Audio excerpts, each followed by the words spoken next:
समंदर पुरसुकून था, सफर जारी था, अभी तक कोई ऐसा वाकया नहीं आया था। 25 फरवरी 1851 का ये वाकया है। क्लियर। साउथ अफ्रीका जा रहे थे, साउथ अफ्रीका के शहर केप टाउन जा रहे थे, फिर क्या हुआ, let's see. The passengers, there were 630 passenger. Note down कर लें, आपसे पूछा जाएगा कि बीकन हेड पे टोटल पैसेंजर कितने थे, तो आप बोलेंगे 630। आपको ऑप्शन दिया जाएगा 636, 640, 650 और 630। तो right answer is 630। There were 630 passenger on the ship. of these 460 were soldiers, 460 were soldiers out of 630 and 170 were women and children। 630 में से 460 सोल्जर्स थे और 170 विमेन और चिल्ड्रन थे। ये भी आपका एमसीक्यूज है, यहाँ 3 एमसीक्यूज हैं। आपसे पूछा जाएगा टोटल मेंबर कितने थे, आप बोलेंगे 630।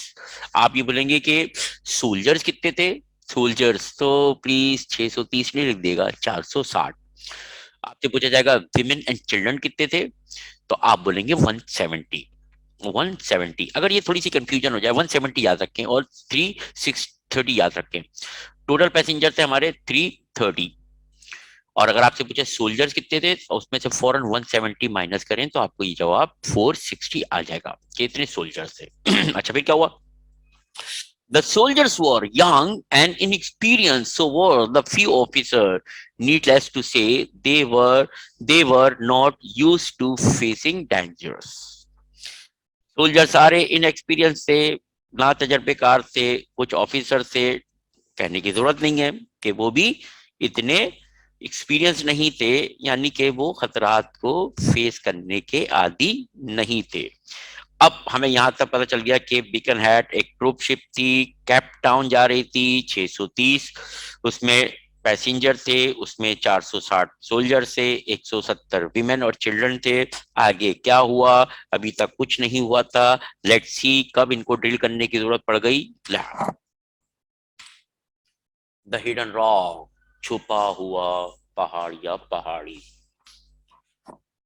सुनिएगा गौर से। कहते हैं एन अननोन रॉक, एक ऐसी पहाड़ी जिसके बारे में कोई नहीं जानता था। An unknown rock lay hidden under the sea 40 miles from Cape town.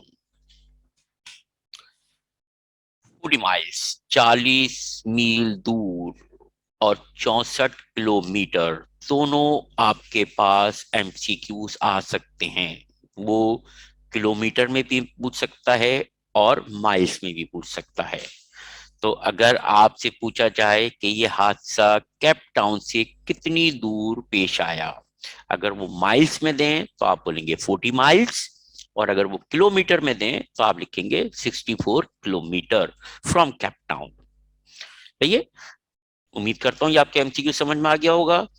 आपसे ये डिस्टेंस वो किलोमीटर में भी पूछ सकते हैं और माइल्स में भी पूछ सकते हैं। तो कहते हैं N unknown rock lay hidden under the सी, एक समंदर में एक ऐसा पहाड़ छुपा हुआ था जिसके बारे में जो डिस्कवर नहीं हुआ था, किसी भी मैप में नहीं था। वो कहां से, केप टाउन से 64 किलोमीटर और 40 miles kilometre from Cape town. It was like a wild creatures of the oceans lying in wait for its prey। फिर मेटाफर यूज हुआ है। क्लियर। उस पहाड़ी को कहता है, वो किससे किससे मेटाफर कर रहा है, क्रिएचर से, वाइल्ड क्रिएचर से। इट वॉज, इट से मुराद वो पहाड़ी। It was like a wild creatures of the oceans like in wait for its prey. सही ना, वो एक जंगली जानवर की तरह समंदर में छुपा बैठा हुआ था और अपने शिकार का इंतजार कर रहा था। क्लियर। मेटाफर होता है ना, जैसे कहते हैं तुम मेरे शेर हो, ये मेटाफर हो गया। वहां इंसानों का बहुत बड़ा समंदर था, ये भी मेटाफर हो गया। तो वो पहाड़ को क्या कह रहा है, एक वाइल्ड क्रीचर कह रहा है, एक जंगली जानवर कह रहा है। राइटर कह रहा है इट वॉज, यानी कि rock was like a wild creatures of the ocean lying in wait for its prey. वो पहाड़ एक जंगली जानवर की तरह समंदर में छुपा हुआ अपने शिकार का इंतजार कर रहा था, और उसका शिकार उसकी तरफ तेजी से बढ़ रहा था। वो था हमारी ट्रिप, हमारी शिप, यानी कि बीकन हैट। आगे बढ़ते हैं। The prey the prey was the troop ship Birkenhead. It was, अब द प्रे शिकार कौन सा था? The prey was the troop ship Birkenhead. It was approaching fast. It was quite unaware of its fate. Clear? हमने इससे पहले वाले paragraph में क्या पढ़ा था? पहाड़ जंगली जानवर की तरह छुपकर समंदर में बैठा हुआ था और अपने शिकार का इंतजार कर रहा था, और शिकार उसकी तरफ तेजी से बढ़ रहा था। The prey was the troop ship and it was approaching fast. It was a quite unaware of its fate. उसको नहीं पता था कि बहुत जल्द उसकी किस्मत में क्या होने वाला है। वो बेखबर था। The collision, the collision at 2 o'clock in the early morning of February 25। अच्छा, यहाँ पे आ गया February 25, 1851।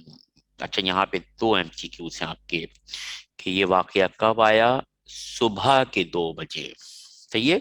अच्छा, यहाँ पे जो ऑप्शंस है ना बेटा, वो आपको थोड़े से कंफ्यूजन करने के लिए बोर्ड वाले यूं दे सकते हैं कि ये हादसा इतने बजे आया। वो 2 AM भी दे सकते हैं और 2 PM भी। Got it? तो यहाँ बहुत केयरफुल होना है आपको। आपको 2 AM पे लगाना है। Got it? सुबह की बात थी, सुबह के 2 बज रहे थे। At 2 o'clock in the early morning, यानी कि AM ऑफ February 25, इस फरवरी आते हैं 1851, the beacon had stuck the hidden rock 10 minutes after ship sank front with the other half, however, remained afloat.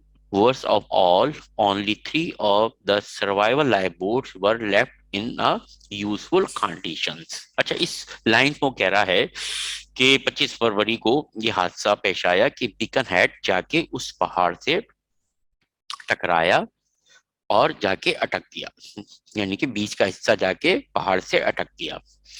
10 minute बाद वो दो टुकड़ों में तकसीम हो गया जहाज।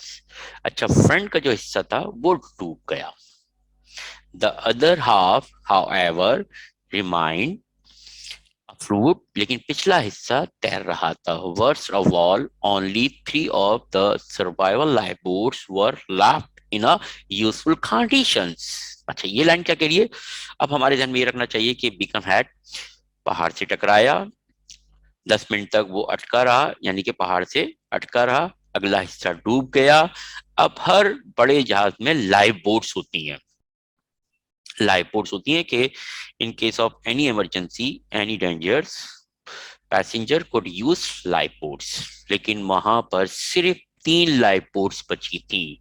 अब जरा अंदाजा कीजिए, 630 पैसेंजर को बचाना था, 3 लाइफ बोट्स बची थी। कितनी बची थी? 3 लाइफ बोट्स।